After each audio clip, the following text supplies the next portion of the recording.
A question asked courageously, answered honestly, and lived authentically can change your whole life.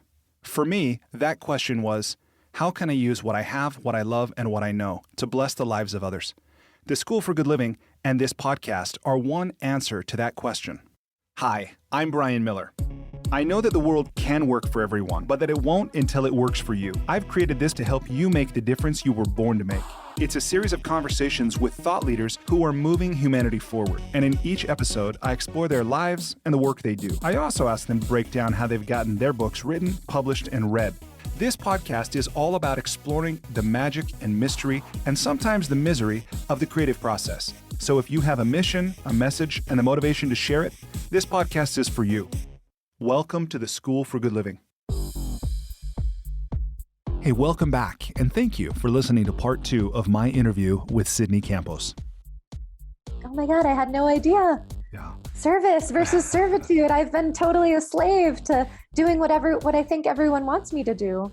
Yeah, that's a little bit how it was for me as well. And to even see that those words that are so similar, but there is a world of difference between them, service and servitude. And yeah, so I really appreciate that distinction there.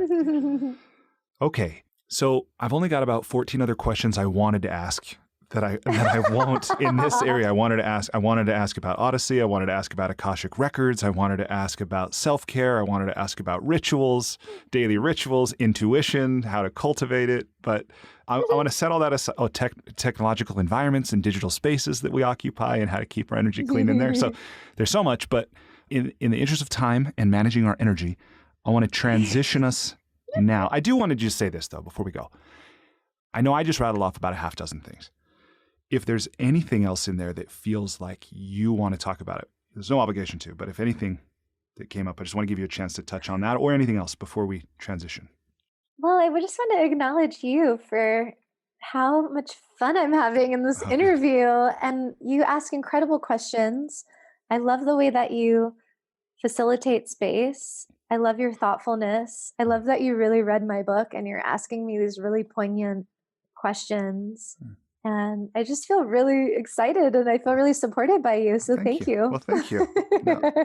No, I'm grateful for the chance to connect, and I love the work you're doing. I enjoyed the book. I'm grateful for the chance to talk now. So yeah. Thanks. Okay. Well, then with that, I'm going to transition us now to the Enlightening lightning round. Are you ready? Ready. Okay. So in this series of questions, my aim is to ask the question briefly and then get out of the way. I might pull on a few of your answers, but by and large, I'm just going to let you say whatever you want. Okay. As though I haven't been doing that already. Yeah. Okay.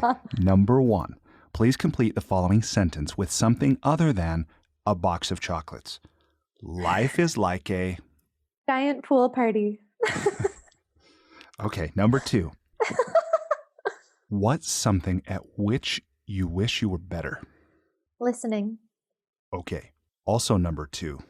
It's a new number 2. I'm testing out. What's something which you are not, which you used to be? Wow. That's a really good question. Dishonest. Okay. Thank you. Number 3. If you were required, I know this might be a stretch, but if you were required every day for the rest of your life to wear a t-shirt with a slogan on it or a saying or a phrase or a quote or a quip, what would the shirt say? Life of the party. Okay, great. Number 4. What book, other than your own, have you gifted or recommended most often? Ooh. It's a tie. Untethered Soul and The Surrender Experiment, both by Michael Singer. Why those books? They really speak to my soul deeply. Okay. Thank you. Number 5. So you travel a ton. What's one travel hack, meaning something you do or something you take with you when you travel to make your travel less painful or more enjoyable? A lot of crystals, essential oils, and like really yummy hand salve. What are your favorite crystals, or what are your favorite crystals right now? Oh, I just have like a bunch of, labradorite, heart, And I have this really beautiful, this one will be the one that comes with me most. This is a Lemurian quartz from Mount Shasta. Oh, right on. Really special. Yeah. That's cool. And then what about essential oils? What are your go-tos? Oh, well, I have a little bit of my kit here. I have my rose water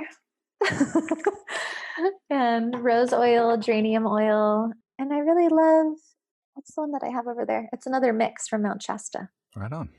Okay. Thank you for that. Number 6. I just want to go back on the crystals for a moment.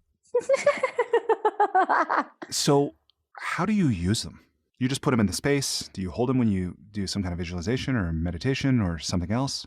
Depends what I'm doing. I use them a lot for gridding energetic spaces. So creating a field in either a room or a home, especially when I'm traveling, I'll want to set a grid. And if I'm staying at Airbnb or hotel, I'll use crystals to create an energetic field of support that I feel really at home in. That's very stabilizing for my energy. Some of them I just carry in my pocket just because they feel really good. I don't even think about it too much. I just intuitively feel supported.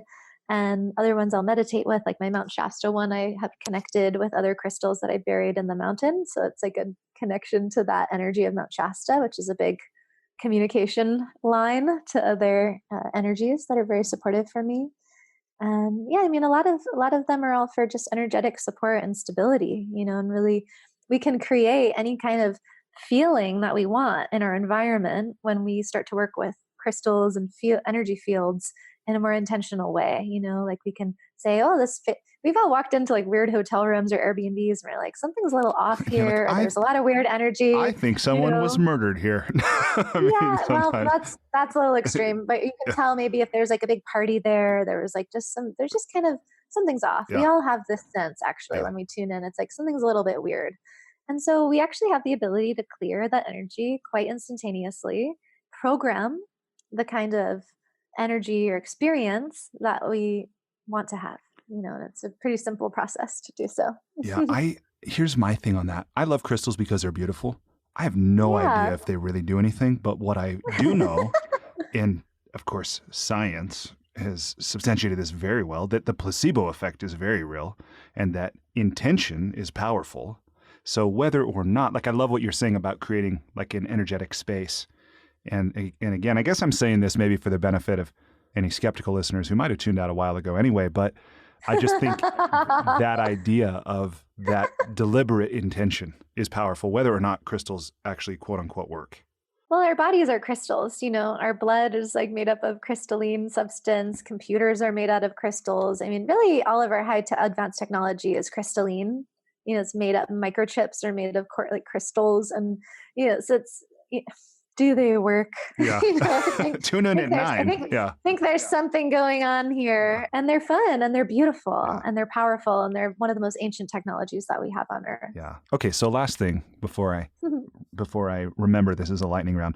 What if somebody wanted to learn more? I know the internet is endless, right? And bookstores, New Age especially, have tons of books on this. But what do you recommend as a source for someone to learn more about the potential of working with crystals? Oh my gosh, I would recommend this book by someone I actually interviewed on my podcast. Her name's Aisha Amario. And what's the name of her book? It's like How to Work with Crystals. And she's a trained like shamanic practitioner, but also like clinical therapist, and just like very grounded in Western, therapeutic modalities, but also super mystical, and wrote this incredible book about not only the properties of different crystals, but how to work with them also in like color therapy and healing specific. She will go through each crystal and how it affects different emotions, how to work with it with very specific intention to heal trauma. And I mean, it's like a whole dictionary encyclopedia, and also weaving through her story, working with like hundreds of clients. That's awesome. Yeah. And then that reminds me of the quotation from Nikola Tesla that you included in your book here about if you want to understand the universe, think of it in terms of frequency. Yeah. And how color. If you want to find the secrets of the universe, think in terms of energy, frequency, and vibration. Yes. And how crystals are all of right color. Yes. Anyway, okay. All right. So back on track, Brian. Here we go. All right. Number 6. What's one thing you've started or stopped doing in order to live or age well? Stop smoking cigarettes. Stop drinking. Stop doing drugs. And started really cultivating a mindfulness and like loving relationship with, well, period, with my life, with myself, but with money. That's just what came up, is like really developing this really healthy, clear, grounded ritual of like how I track my finances and organize my business. And it's like this really celebratory ritual that I love. That's great. And you look very joyous when you talk about it. So it must be Yeah. working. That's great. Yeah. That's great. Okay, number 7. What's one thing you wish every American knew?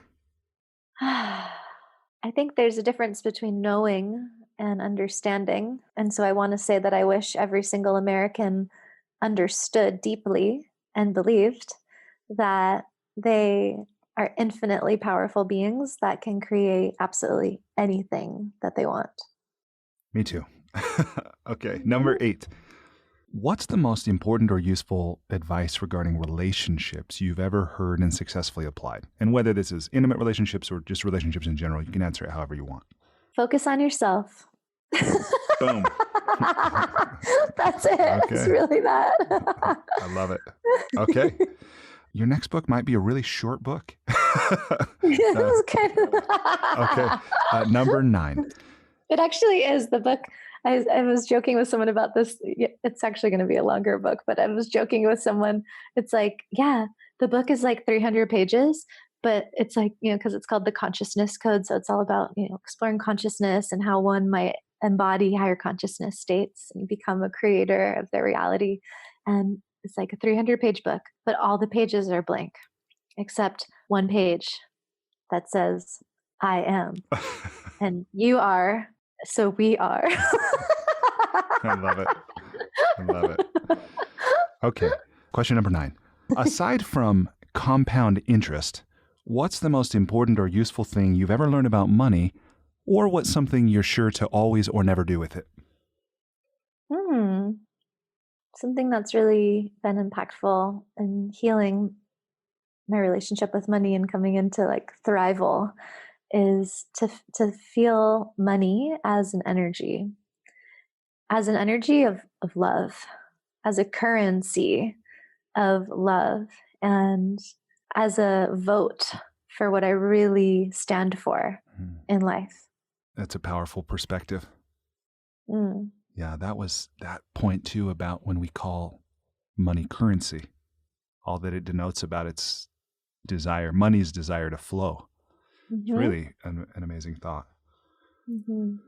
Okay, cool. Well, speaking of money, I have made a $100 microloan to an entrepreneur in India on your behalf as a way of saying thank you for making time to interview. This is a woman named Karuna Moyi who lives in West Bengal, India, and she will use this to purchase wood and paint to repair her food cart. She sells food in her hometown.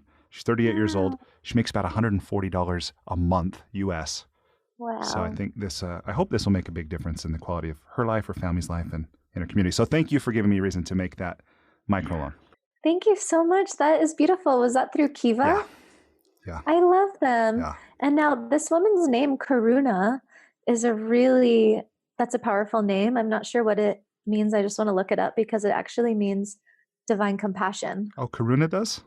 Karuna? Yeah. Karuna, because there's a type of Karuna Reiki. It's like energy healing modality. And it's compassion that is a fundamental quality in the Bodhisattva. Wow. So it's like the saintly divine compassion. It's beautiful. Who knew? That's great. And then also I want to ask this here to make sure I don't just try to squeeze it in at the end or forget it, is about if people want to learn more from you or if they want to connect with you, what would you have them do? Wow. I think the best way would be to connect with me on Instagram. I'm pretty active there. And then I also have a fun newsletter, which you can subscribe to on my website, sydneycampos.com. Awesome. And Sydney is Sydney, right? So Sydney Campos, Campos.com. Right. Cool. Okay. So congratulations. You survived the Enlightening lightning round. Fun. So the final part of the interview here, I want to ask you a few questions about the writing and creative process and maybe even a couple about the promotional process. Just because it's one thing I know as authors, we often look at the completion of a manuscript or the publication as the finish line, where really there's this whole other game to play about getting it out into the world, letting people know, motivating them to buy it and read it and that kind of thing. So with that, I threw away my question set for this whole area about 20 interviews ago, and I haven't reconstructed it. So I'll ask you the one question. Let me start with this. Who has been influential in your development as a writer, and what have you learned from them?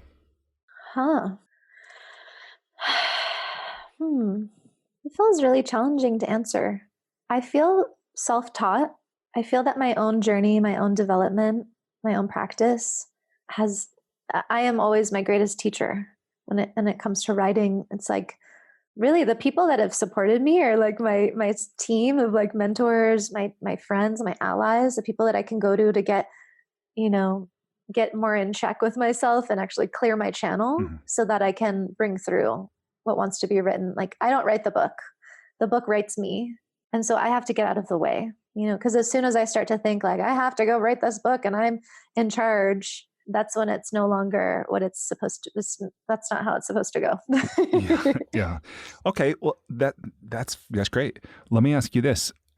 My experience is that many people want to write a book, or maybe more appropriately said, many people want to have written a book. They don't actually want to write the book, right?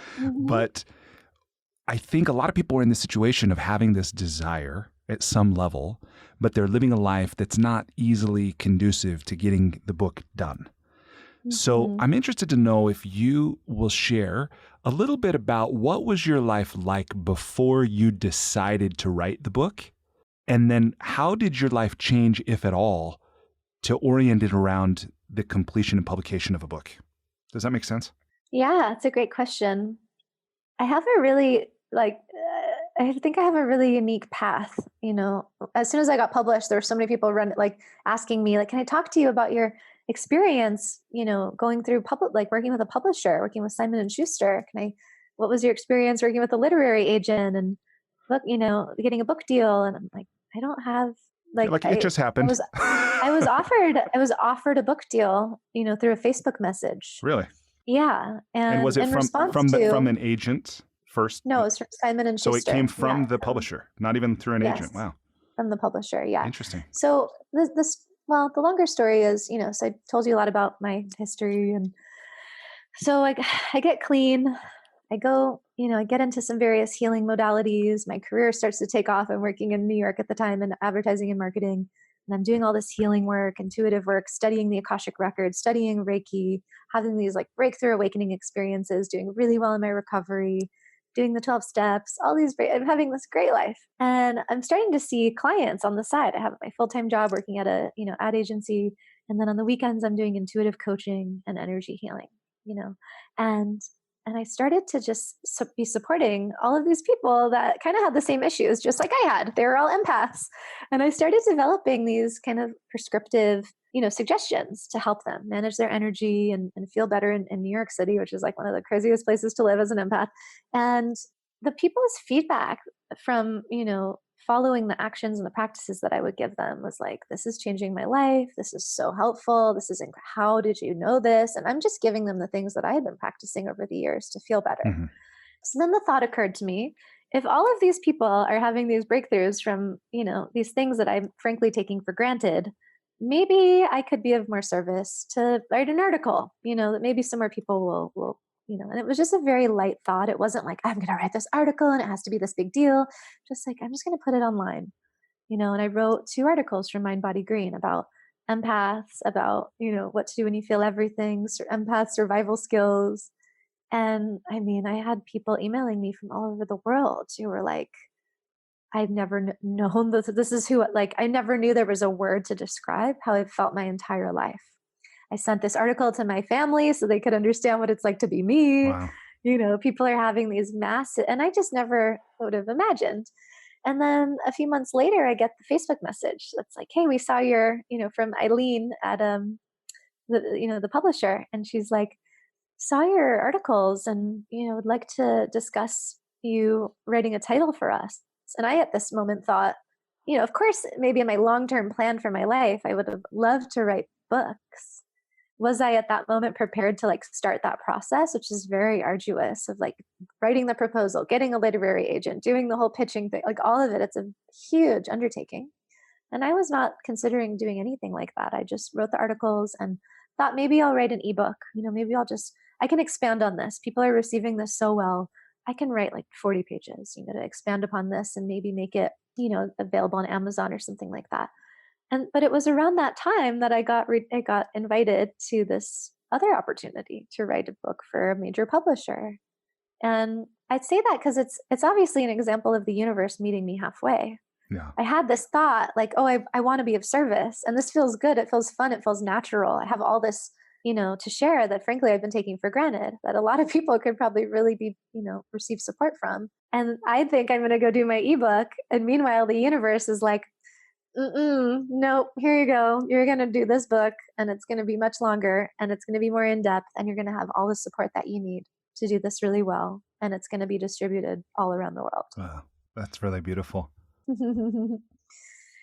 Yeah, and I say that a lot when I do book events and other, speaking events about this process, because I really believe that each and every one of us actually has this wellspring of wisdom that we just take for granted because it's how we live, it's how we operate, it's the things that we've been doing to just live, and they don't seem like that big of a deal. But really, there's probably a lot of people, at least definitely one or two other people on the planet who, are maybe dying, not knowing what Yeah.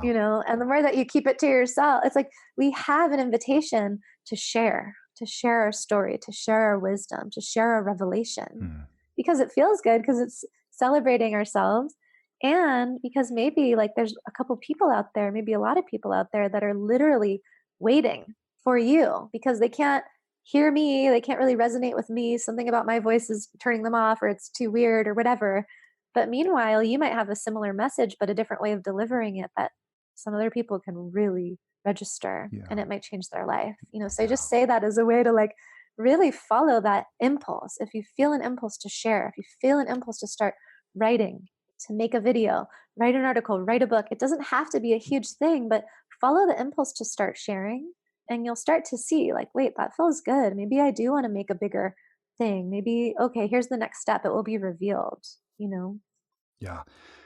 I love what you're saying there about, following that and about the universe meeting you halfway, or you meeting the universe halfway, however you'd say it. But so one thing that comes up for me in that then is that, okay, so, I know many people, myself, I would put in this category, ideas. There's no shortage of ideas. There's no shortage of passion, curiosity, desire, this kind of thing. And at some point, some of these things start to feel like work, right? If you go, okay, I'm going to write, like then you take on the book, you make that commitment. And was there ever a point where you started to question like that feeling of riding a wave maybe, or following an impulse kind of fell away, and you felt like maybe you were experiencing servitude at that point or something? And if so, how did you navigate that? I feel like I was such a different person back then with the first one. It's such a birthing process.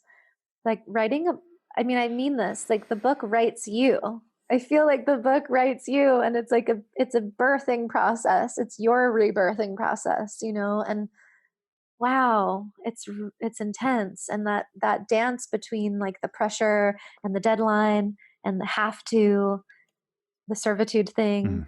In my experience, that's when I get lost and I get really disconnected from the original intention and mission and, sacred invitation.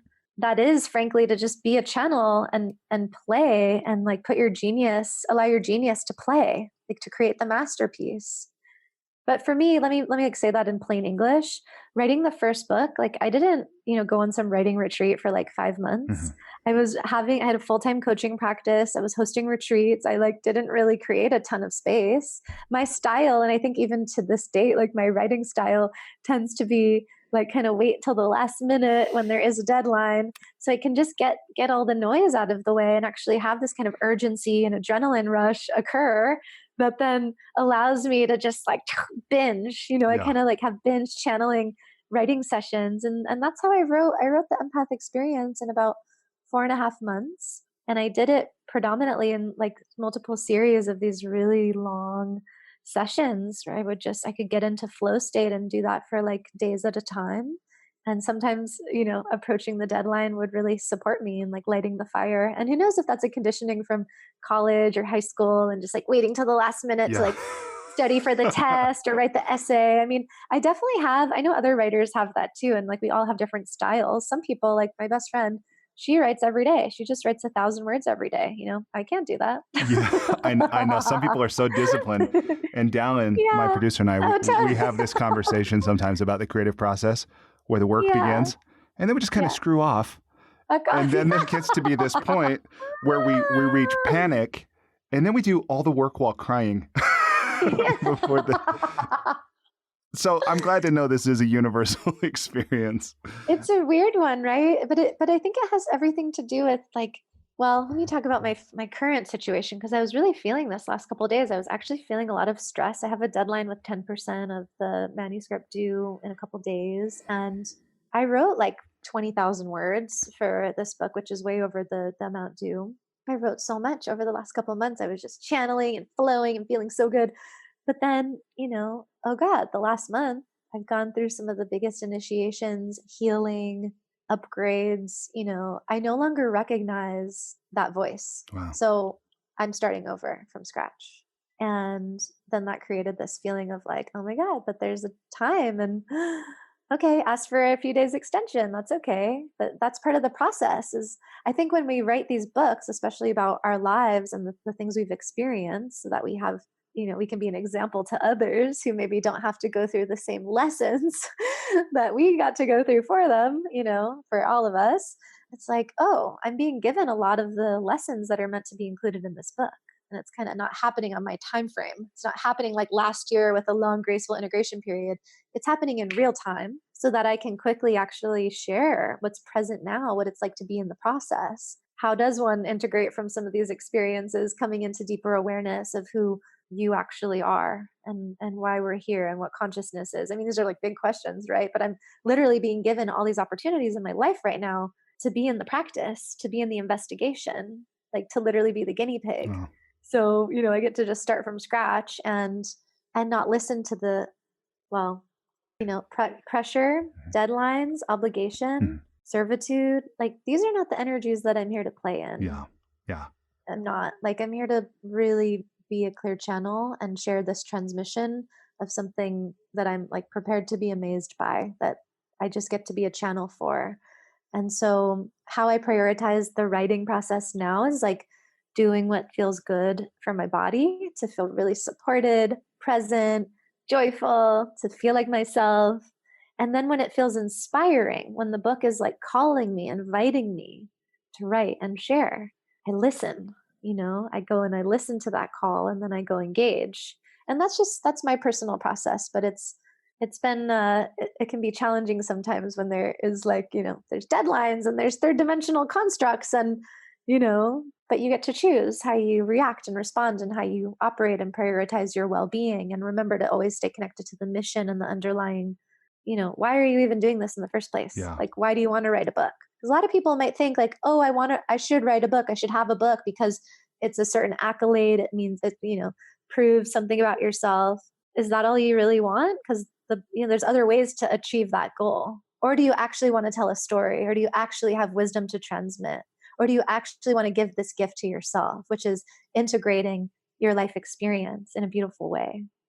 Get clear on your why, and the action and the route to, achieving the goal, it becomes a lot more clear. Yeah, I think that's such a great perspective as well. And everything you're saying about kind of that energetic space from which you write the book, can make such a difference. And a friend of mine is a poet in San Diego, and he talks about how he very consciously ensured he was in certain mental, emotional, spiritual spaces before he would write. And I think that does come through, just like bands, when there was a certain period of their life and the albums sound a certain way, Yes. So now that's great. Okay, so let me just ask you one last question about writing before I ask one or two questions about promotion. So the question here is, what are the qualities of a great sentence, and how can we write more of them? For me, a great sentence is completely just like anchored in a truth that you feel. It's like a transmission, it's encoded. I don't think this is something we can try. I don't think this is something we attempt to create.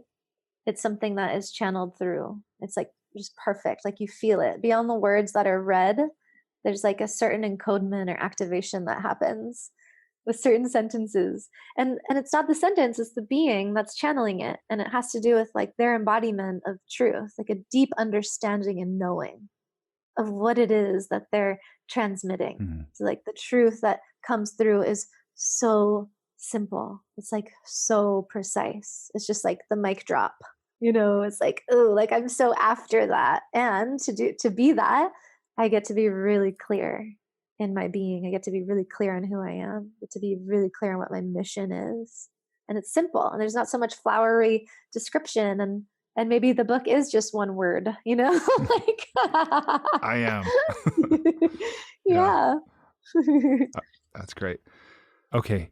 What have you learned about marketing and promoting a book that has been useful to you that you think might be useful to others? Something I wish well, let me just lead with this. So I'm a marketer and I worked in, PR advertising for a long time, but I would have thought I would have been really great at marketing my book when it came out. And I had support from the publishing team and marketing team and PR and everything, but I'll just lead with what I wish I had done actually. Okay. I think that might be more effective. So what I really wish I could have known then, which I know now, which I'm excited to do now for the new book, is like, oh my gosh, when the book is getting ready to come out and I have the advanced copies, I wish I had been more focused on just being in celebration mode and like literally giving away so many copies to so many amazing people, friends, family, and also people that I'd love to be interviewed by and share with. But just generally, I wish I would have given the book away to way more people who are also living an inspiring life, who are on their mission, who are like, just give it away as a thank you without any agenda of wanting to be interviewed, actually. Because just like money, like currency, right? The book is a currency, it's a transmission. And so I wish I had been better at amplifying the currency, the flow of the energy of the book by literally giving it away and just being in that celebratory energy.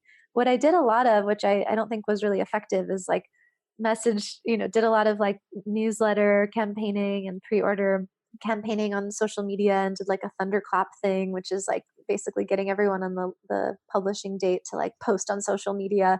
I don't think that was super effective.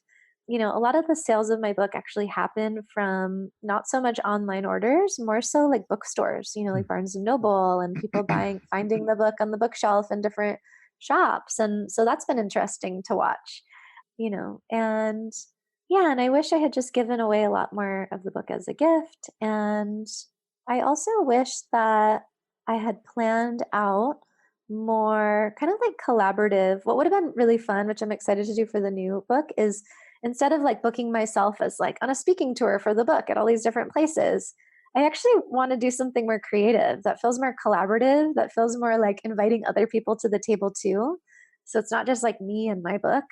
I'd actually like to use my new book as a platform for gathering, maybe not just myself, but almost like panels of different people in different places that I'll travel to in like a tour, but make it more of like a transformational experience where there's multiple thought leaders, or like a symposium, and like not just a 2-hour thing, but like a half day experience where we're actually doing some of the practices that are in the book. We're not just talking about the book, we're actually doing things differently together. Like that's what I'm really excited about, knowing what I know now, because it's fun to like go talk about myself, and but I actually want to be more in collaboration.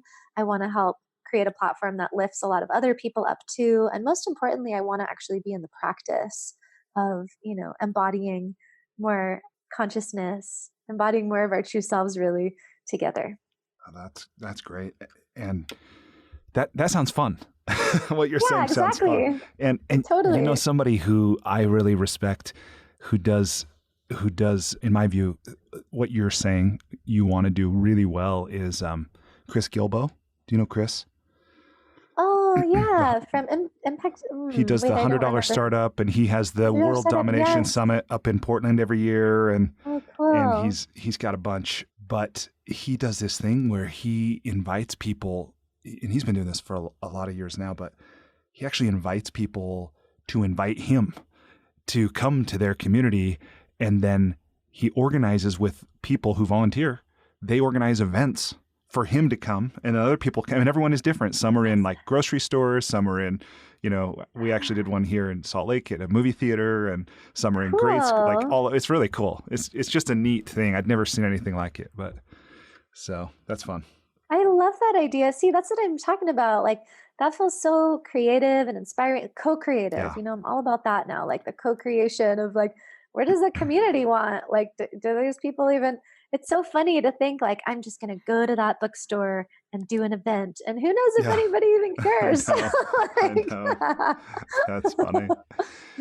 And by the way, in your previous answer, it totally resonated with something my last guest, a guy named Dr. Stephen Post, he talked about, his words were being generous. He talked about part of his thing, being generous with my book. I was like, that's a cool way to say it. And then what you're saying about the book is also a currency. Like that's really a cool view, I think. Yeah. So just give it away. Give it away, man. I want to give a ton of, maybe I'll give like, that would be really fun. Actually, I'd like to make that commitment to just, when my new book comes out next fall, I'd like to gift a huge amount to a lot of different people and not even make it like a giveaway or like a contest. Like I don't need to receive anything in return. I just want to like put it out there in the world so that a lot of people get to play with it. Yeah, that's awesome. That's awesome. Mm-hmm. Well, I will gladly receive that. Maybe we'll do a part 2 on the consciousness code.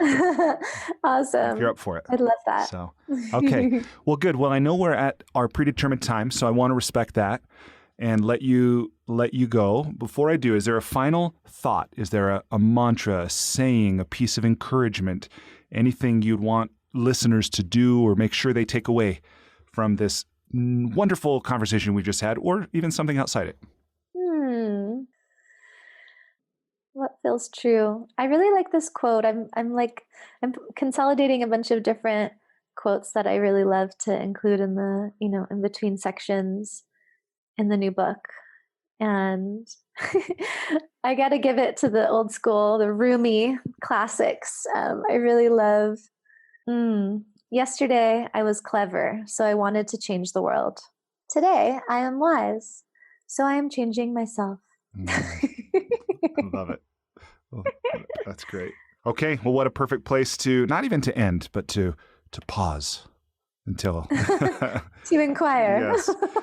Okay. Well, fabulous. Well, thank you again. And thank you on behalf, and thank you to everyone listening for listening to this. And thank you, Sid. I'm going to thank you on behalf of everyone who's listening to this. I've really had a lot of fun. I've learned a lot from your book. I've taken away a lot from this conversation, and I look forward to the time that we connect again next, whenever it happens to be.